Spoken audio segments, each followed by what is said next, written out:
A family is sharing a disturbing story months after a missing woman's body was found in an unknown man's apartment. Houston police say that 34-year-old Brittany Gamble was found dead inside of that apartment back in November, and her family was told the case was closed. But then as of today, KPRC2 News reporter Corley Peel has learned that the case is back open. Now, Corley joins us live with why police are looking back into this case. Corley. All right, so we have a young lady who was originally reported missing towards the end of last year. And then her body was discovered in a stranger's house.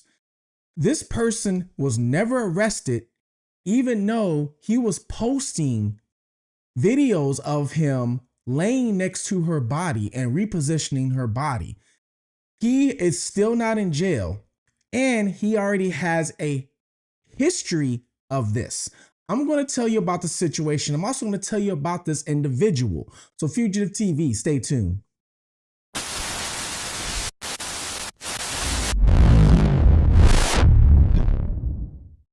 Welcome to Fugitive TV, and I am your host, Ray Marcel. And here on this channel, we look at missing people cases, true crime, any cases that need a bigger spotlight or a deeper look. And not only that, I give you guys a different perspective on these cases because I was once a fugitive on the run from the law myself. I ran from the law for 15 years. I lived in different countries under different names. After I committed some white collar crime, things started to catch up and I eventually turned myself in. Now I'm a motivational speaker. I own multiple companies. I also run this YouTube channel and I help family members even outside of this YouTube channel try and locate missing individuals or locate fugitives that need to be brought to justice for some horrific things. Because, hey, I was successful at being a fugitive, so I know what it takes. So I know exactly what these people are doing. So that's the perspective I can give to you. Now, what we're going to do today is we're going to do a deep dive into a case out of Houston, Texas. Shout out to the person who brought this case up to me. Her name is Lori. Please go follow and subscribe to Lori's channel, Unbox Life with Lori. She's the one who sent me this email, and she's been a subscriber of mine and been loyal for since day one. So please shout out to you for even sending me this this situation. This needs a bigger spotlight. I didn't see too many big media. I really haven't seen any, but maybe Click to Houston. That's about it, which is the local media source in that area. So I'm going to give you just a brief rundown, and then I'm going to read to you exactly, the timeline and things of that nature. And we're going to get into the person's apartment that she was found in, because they're not really talking about him much. Now, this case was closed at one point, and I guess now it's reopened. So this is with Brittany Gamble. Brittany Gamble originally went missing. She was reported missing the end of last year. She ended up, which I said, I'm going to give you a timeline of everything. All right. So you're going to get the details, but she ended up going to a hospital. She has some medical issues. And then from the hospital, she ended up at this apartment. Okay. And eventually, allegedly, she passed away at this apartment some sort of way, or passed away somewhere, but her body ended up in the apartment.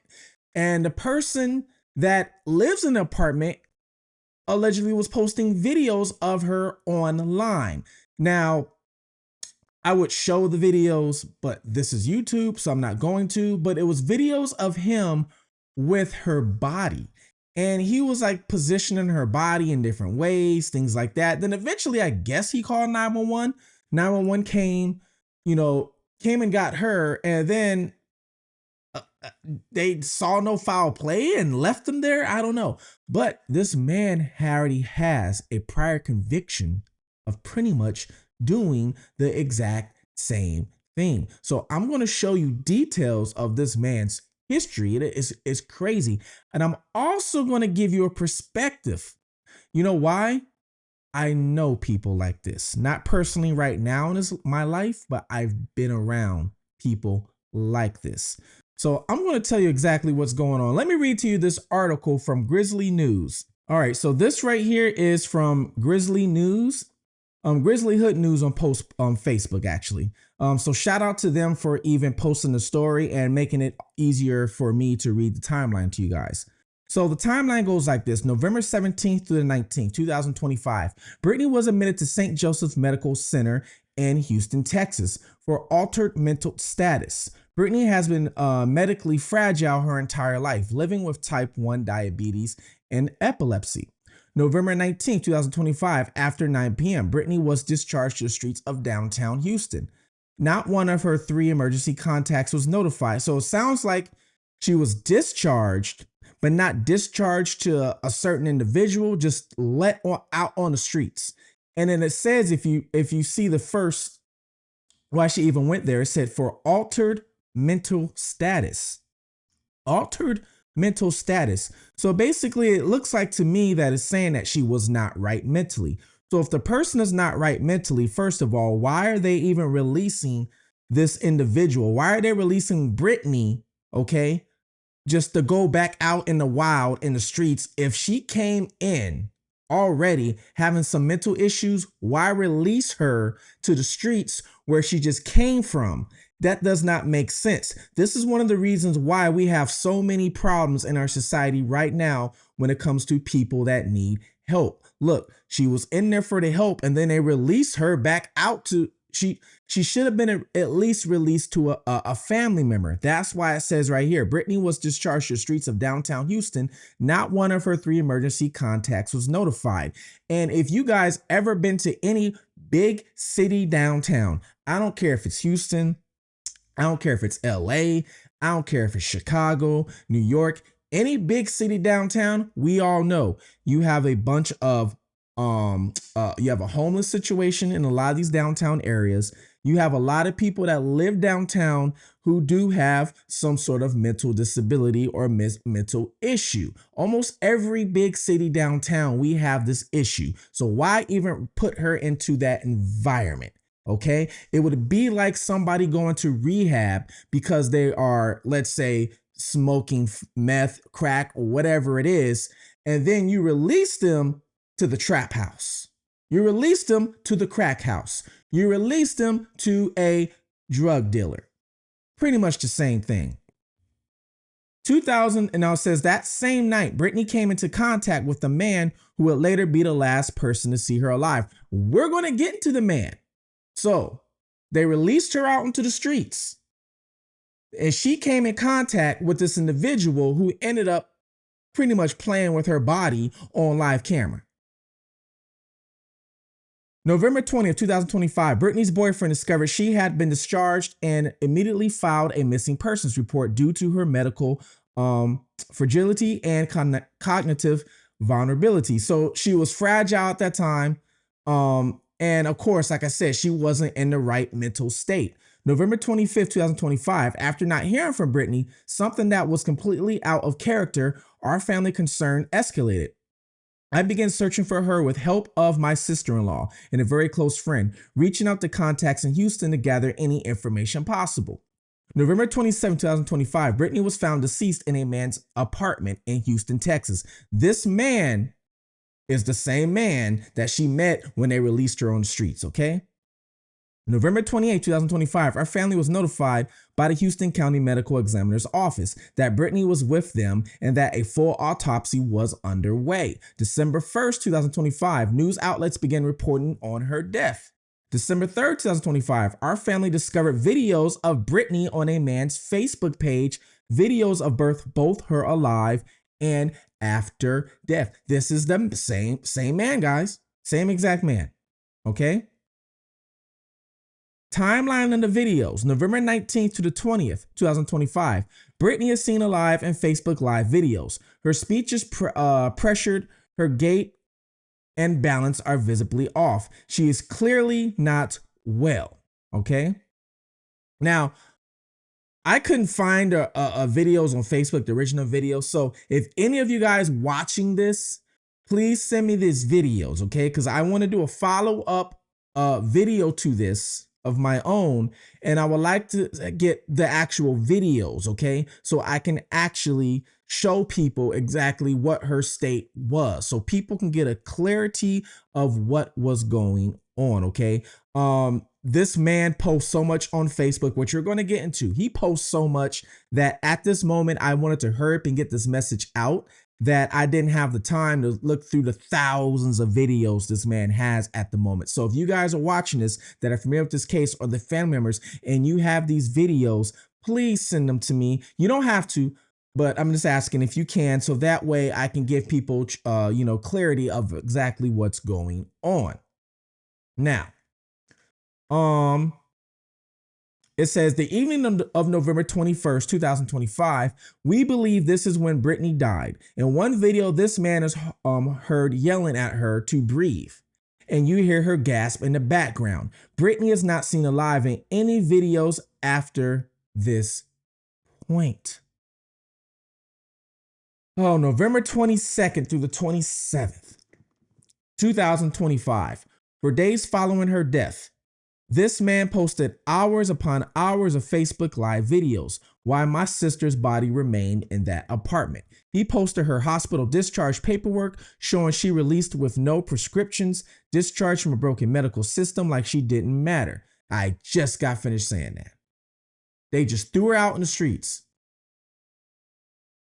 He spoke on camera about trafficking, sexual assault, have to dance around certain words on YouTube, you guys, and abuse, all while in presence of my sister's deceased body. He filmed her body multiple times post-mortem and shared it publicly. He changed her clothes. He repositioned her body repeatedly on an air mattress. He moved the air mattress around the room. He wrapped and unwrapped her body, covering and uncovering her face. He placed a Bible at her feet and a ball of her hair beside it. Ball of her hair? What did he do? Rip her hair out? Cut her hair? Referring to my sister as a deity, he wrapped tobacco or drugs while sitting beside her deceased body. He ate and drank in the presence of her deceased body because he's used to this. This is not his first time, and I'm going to show you guys. It's not his first time. There is a 4+ hour video of him sleeping on the same mattress next to my sister's deceased body. He made statements about her eyes being pushed in, commenting on her condition post-mortem. All of this happened after she was gone. All of this posted publicly. All of this was seen by others. And still, we are being told there is nothing to charge. My sister's body remained decomposing in that apartment for 5 to 6 days. She then remained in the morgue until the end of January 26, only to receive a cause of death undetermined. We did not bring her home until March 2nd, 2026. She was in there 5 to 6 days, meaning this guy was not just living with her, the smell, everything, okay? But once again, this guy's used to it. Harris County did not subpoena these videos from Meta until January 26, well over a month after we, her family, had already watched hours of evidence ourselves, which is crazy because here on YouTube and any other platform I post videos or talk about anything, I have to be careful. I can't even say certain words. I can't even say the M-U-R-D-E-R word, unaliving. This is why we say unaliving or red rum. And some people wonder that because certain things we have to dance around. But you can go on Facebook, okay, and you can make a video posting things like this of a person that's no longer with us, changing her, and priorities are mixed up. We were even advised by the funeral home director not to view her body because of the condition she was in. I can only imagine because it was so long. It says, let that sink in. I checked the medical examiner's website every single day since her death, multiple times a day, waiting for answers that came. Imagine what that does to a family. Imagine seeing those videos not knowing. Imagine your loved one in fear in their final moments. Imagine them going to a hospital for help and being discharged to their death. I just said this. We've been told by Detective Rango with the Houston Police Department on numerous occasions he has a few screws loose, but there's nothing we can make stick. He has a lot of screws loose. Told by Detective Rango that they are short-staffed and so they're short-staffed. That's one of the reasons you're short-staffed. Your staff was there to pick the body up. Let them find somebody in my house. Let them find somebody in your house.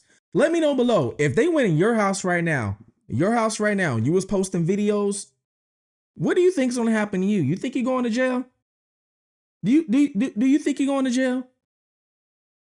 I know I am. Oh man, we have been met with excuse after excuse, silence after silence. The justice system and the medical system have failed Brittany. We were told the hardship charges would be pursued. Then came silence, and now we are told nothing will hold up. This same man has a violent history, previously charged with abuse of a corpse. And I'm going to show you guys, okay? And served 7 years. And yet he walks freely. Brittany now sits in Brittany now sits in an urn in our father's home, placed in a curio cabinet. While the man responsible walks amongst us, among you, passing people on the streets of Houston without a worry in the world. Let that sink in. It says, my sister is not a case number. She is a daughter, a sister, an aunt, a friend. She was and always will be deeply loved. We are grieving, but we are also demanding answers. Okay. So yeah, they're asking for accountability. I mean, like I said, I do not blame them. All right, so I'm going to read to you. This is from Click to Houston, okay? This is what they have on it, all right? That right there was Brittany, okay? That was Brittany. Rest in peace. My condolences go out to the family. It's such a tragic situation. It says, woman found dead at the East Houston apartment had been reported missing a week before. Houston police are investigating the death of a woman who was found in an apartment in the eastern part of town a week after she was reported missing. 34-year-old Brittany Gamble was reported missing on November 20th. So sad. On November 27th, officers responded to an apartment complex, and it tells you right here on Maxey Road. The number of the building, though, guys, 666. Ain't that something? 666.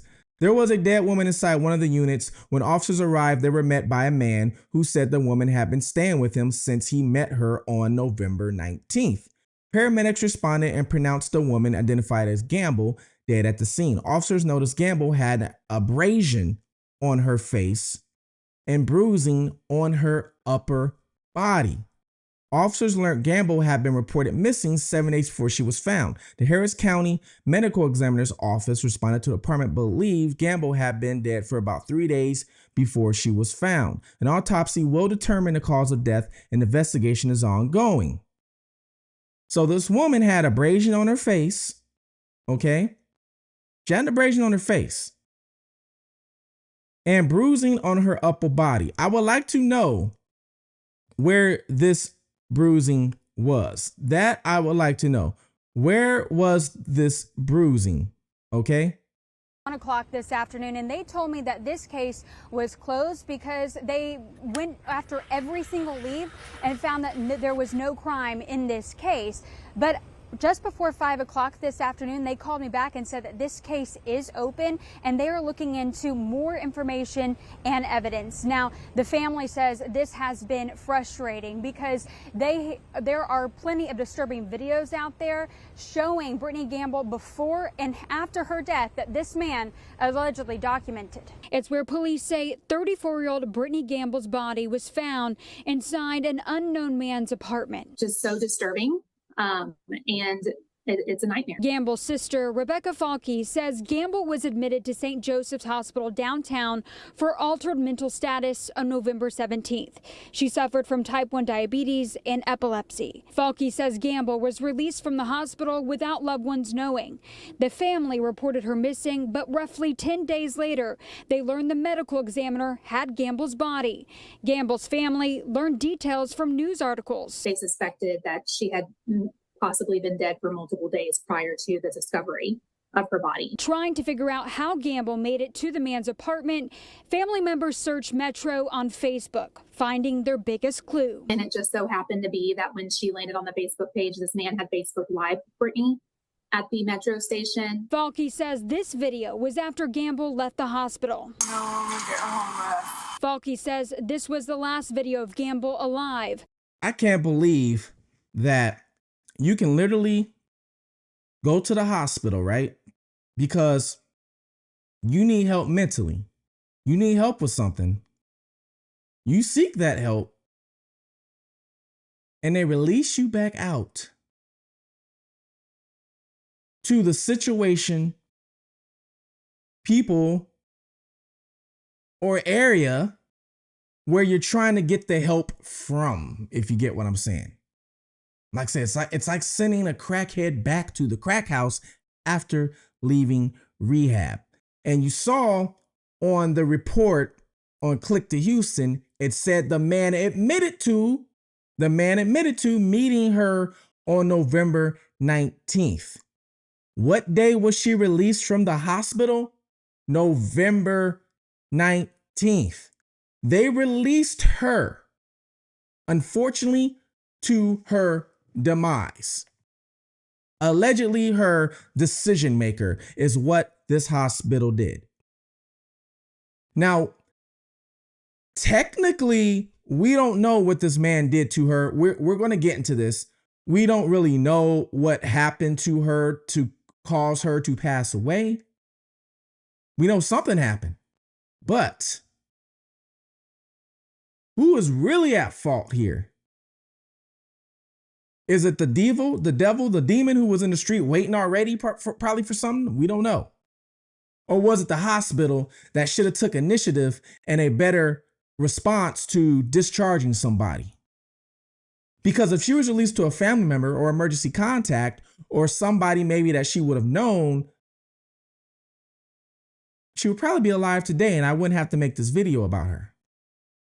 All right, let's get into this person. All right. So the man that she was found with, the man that admitted to meeting her, okay? Dennis W. is what we're going to call him as of right now, okay? Dennis W. so far that we know of is not a suspect. So far, he hasn't been charged. So far, he hasn't been arrested, okay? She was found with abrasion on her face and bruises on her upper body. I'm wondering what type of bruises these were. Okay. I'm wondering. Now, this man, you see all this? This is his criminal history, guys. Criminal history. 2023 assault, bodily injury. Okay. Assault on a peace officer. If this man's striking officers, he'll strike anybody. All right. He tried to evade arrest. Assault on a family member. Okay. Or household member. Criminal trespass. I see this charge a lot on two reasons. Either when the person is homeless, okay, or they're on a property where they weren't allowed to be. Let's say they got in trouble on that property already and they weren't supposed to be there and they get the criminal trespasses, but a lot is homeless. So this might be due to homelessness because I'm going to tell you some of the things this man was saying on his Facebook. All right. Criminal mischief. Retaliation. Tried to get even with somebody. Another criminal mischief charge, another criminal trespass charge, another one. So I guarantee you this has to deal with homelessness because a lot of homeless people, they end up going to jail over criminal trespass charges. Violation of protective order. Somebody had an order, a restraining order on him. He violated it. Look at this one. 2021, injury to the elderly. Interfere with emergency for assistance. Okay. Interfere with duties to a public servant. So like a fireman or ambulance, somebody was needed to come to do something and he tried to interfere with it. Okay. This could be under the whole case of the injury to elderly, which we're going to get into. We'll see. Theft. And then watch this, guys, from 2013. Tampering with evidence. Human corpse. What was he doing on Facebook Live with Brittany's body? Wouldn't that be considered tampering? Wouldn't that be considered tampering? And not only that, moving a corpse, because if you're positioning her head, dressing her, things like that, cutting her hair off, evading arrest, detention with vehicle. Look at this one. MURDER. Aggravated assault with a deadly weapon. Sale, possession. We know what that is. He has some sort of narcotics. This right here would be the marijuana of 2 ounces. Possession of CS 28 grams. Another possession of, this one's 4 grams. Driving while license is suspended. Resisting arrest. Driving with license suspended again. Another driving license suspended 3 times in a row. Another evading arrest. Aggravated assault with a deadly weapon. Burglary of habitation. Burglary of habitation. Issue bad check. Evading arrest again. Evading arrest again. Burglary of habitation. Guys, it does not stop. It literally does not stop. So, in 2023 was an assault with a bodily injury. That ended up being a misdemeanor. Okay? He got 90 days. All right? 90 days. Now, it does say active, has open settings. I don't know if he's on probation for that. That part, I don't know. But 90 days, guys. 2023. Felony. Assault on a police officer. Okay. Assault on a police officer. Disposition date, 1 year later. Guess what happened with this? Dismissed. Yeah, they just dismissed it. All right, you know. That's what's showing on my end. It's showing it got dismissed. August 2023, felony 3rd degree. Evading arrest. This is the same, look like the same thing that happened along with the assault on a peace officer. Okay. It says active open setting, so possibly probation.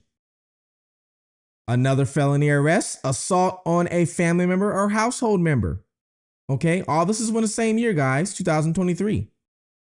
Guess what happened with this one? Oh, dismissed. We got a misdemeanor, 2023. Guess what happened with this one? Oh, another dismissed. That was for criminal trespass. 2023 again. Another misdemeanor. It says convicted. Guess what he did? He did 6 days. 6 days for this, which was a criminal traffic. The other felony of retaliation. Dismissed. Another misdemeanor. Dismissed. We got a lot of dismissals going on here, guys. Violation of protective order in 2021, which was a misdemeanor. He got 90 days. All right. Assault on a family member, 2021. Right here, looks like they gave him 1 year. Okay. Lesser offense, guilty plea. So he pleaded guilty and he got 1 year. He probably didn't serve that 1 year, obviously. He probably got out, in about 5-6 months. If you want me to be real with you. That was a misdemeanor. These are his theft charges. Like I said, there is a lot. Here we go. Here is the tampering with evidence, human corpse. 2nd degree felony. This happened 2013. He got 7 years for this. Okay. 7 years he got. Now, I don't know if he has to serve a parole after that, Because on my end, it still says active, which means he still might be on paper, but I have no idea. But he did serve 7 years for that. Okay. And along with what happened there, all right, in 2013, 2013 December 6th, which is 6 months after that, he got another felony for first-degree felony, which was dismissed, convicted on another charge. This guy has so many. I don't even know how he's walking the street. I really can't tell you how this man is walking the street. Interesting. After he got arrested for some reason. So wait, did he get released to a halfway house only after a year? He served 1 year. It said, hold on, I got to go back to this real quick. 2013 is when the arrest happened. Okay. Charges filed 2015. All right, never mind. So then he tried to evade arrest, I guess, over all the tampering stuff. Okay. Another first degree felony, which was dismissed. This one's dismissed. This man has a lot of dismissals. A lot of dismissals. I'm wondering why. I am wondering why. We're gonna talk about all this, okay? Let's talk about this. So, how I was telling you about the trespassing charges, where it lines up with a lot of homelessness. For one, she met him allegedly downtown. Now, he has this apartment, okay? But he probably still hangs around downtown, and that's where they met. A lot, like I told you earlier, a lot of homeless people hang out in downtown areas of big cities. Now, I'm thinking he was homeless at one point, because if you go on his social media, his Facebook account, which I did some digging, like I said, this man, I kid you not, if you even go to May 1st, he probably made about 45 posts, videos. So it's so much you got to look through, so much. But I did go look back in 2025, and he was making some posts about a Hope Center that is in Houston. And the Hope Center is a center for homeless people. Okay. And he's talking about visiting or going to this homeless center and picking up clothes.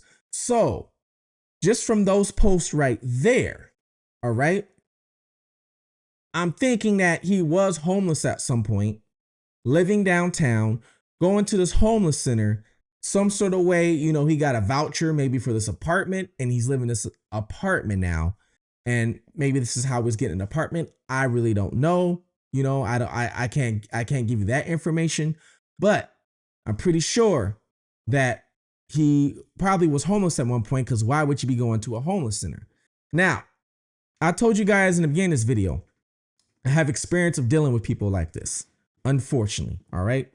So I told you guys know I've been following me. I was on a run for so long. Speaking of that, my book right here, Ray of Redemption, it is done.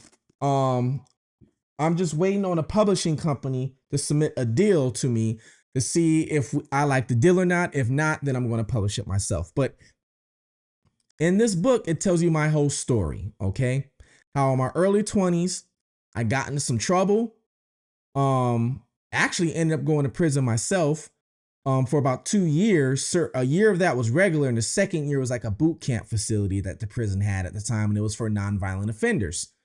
Well, while I was there, and not only in prison, but regular county jail, even this last time when I had to turn myself in, because I had to be in county jail for about 8 months when I turned myself in, there is so many people in the system who act the exact same way this man acts. There is so many people in the system that come in here with these theft, these petty, trespassing charges. Okay. So many people.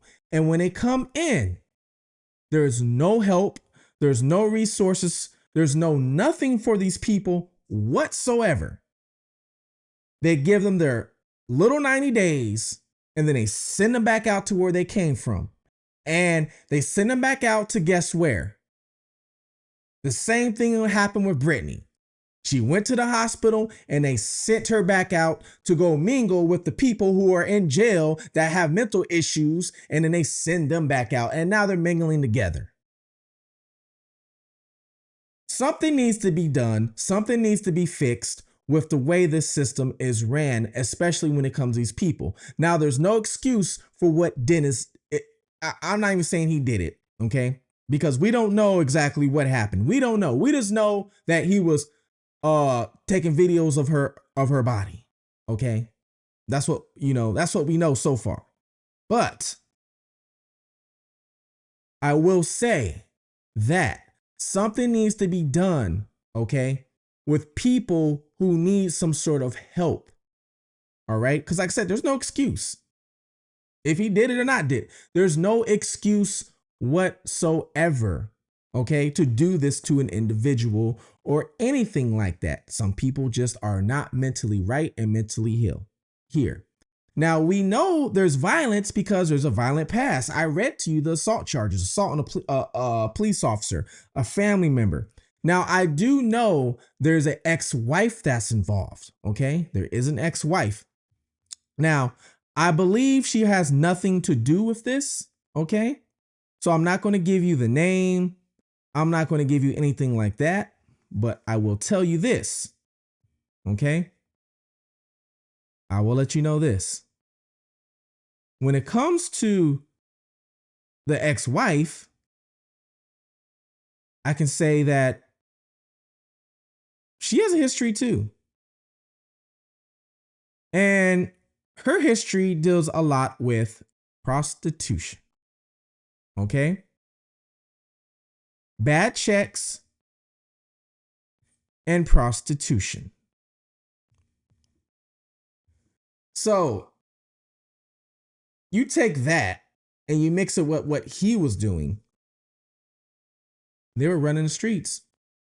Probably met her on the streets. Probably met each other on the streets. They were literally running the streets.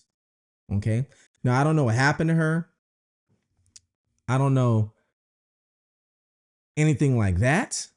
But like I said, they were literally running the streets. Now, I'm going to show you guys the apartment, the building actually where she was found. So this is the building she was found in. Very sad, unfortunate situation. Look right there on the building, 666. That's crazy. I'm not really a religious person, but I don't even know if I can live there if I would have saw that. Navita or Nuva Vita, okay? This is where, unfortunately, her last days took place. I don't know much about this area. Actually, I don't know anything about this area because I'm not very familiar with Houston at all. So you guys that are familiar with the area, let me know. Is it a good area, bad area? Let me know, even if you're familiar with these apartments. Now, he does have a post on a social media account talking about pretty much, I'll read to you the post. It says, now they're hollering about that I am P-whipped, P-U-S-S-Y, just because I don't want to become a person of interest. If someone comes up dead, but wasn't they trying to set me up with what happened to Brittany Gamble? I mean, on the way here on the bus, in the bus, when the driver tried to pull off with her in the back door, the lady at the pharmacy, when my Facebook account getting logged out of all of suddenly, then the threat of neighbors coming through the wall. You could tell by reading this that he is not there.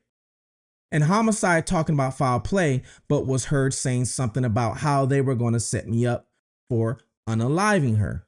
Now, like I said, unfortunately, I have experience with dealing. As soon as I started reading a lot of his posts, I kind of was like, oh man, I've dealt with people like this before. So I don't know exactly what happens to them in life. I don't know exactly what goes on to them in life, but almost every single person that I have came across almost would think, talk, and act the exact same way as this individual's talking. They will take some sort of a truth. I'll give you one quick example. One quick example.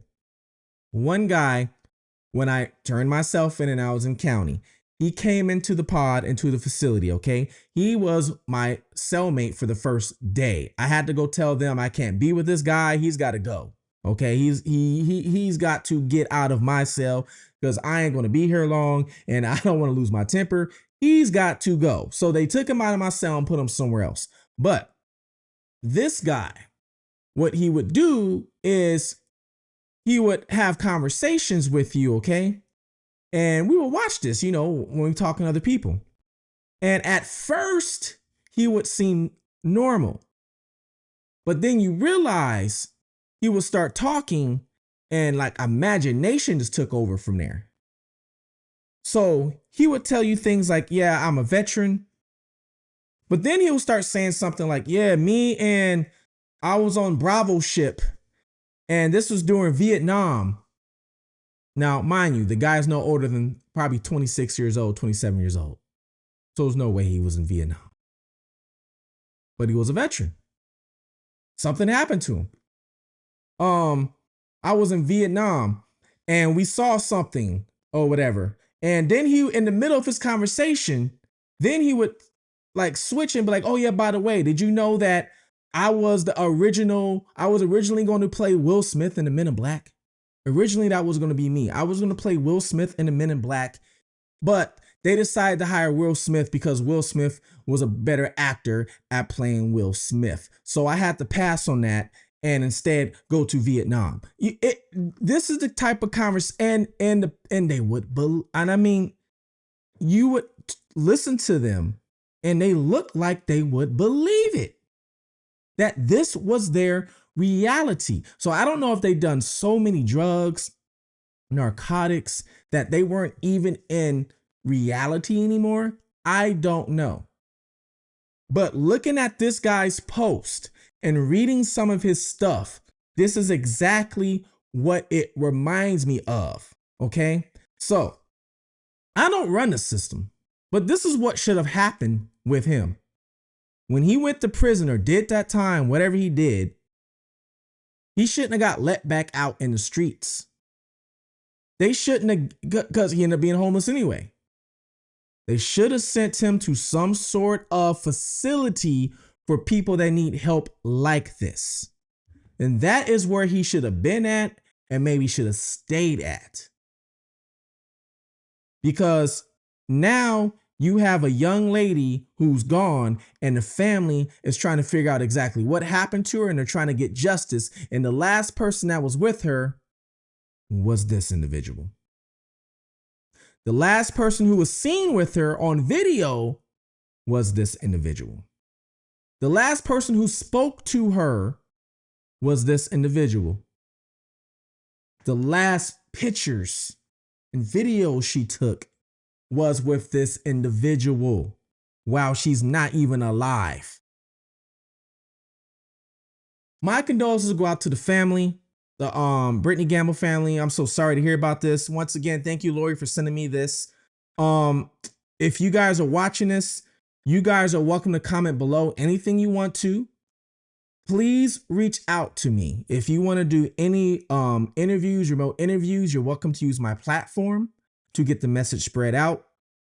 A lot of times it's better when the message is also coming from a family member or a close friend, because then people can connect and that resonates with people. Okay. My information is below, so you're welcome to reach out to me if there's anything I missed or anything you want me to add, because I will be doing a follow-up video on this. All right. Once again, so sorry this has happened. Hopefully justice comes soon. Hopefully we can all solve this together. I'm going to keep working on my end and see what I can do, because you see, I can find a lot of things and dig and pull into a lot of things. So please, everybody, take care of one another. All right. Love one another. Please like, subscribe, turn notification bells. I am the fastest growing YouTube channel in this sector. 25,000 subscribers within a year. Please help me reach 30,000 subscribers by the end of this summer. I would love it. I owe it all to you guys. So look out for your surroundings. Watch your surroundings. Until next time, take care. This is Fugitive TV, and I'm out.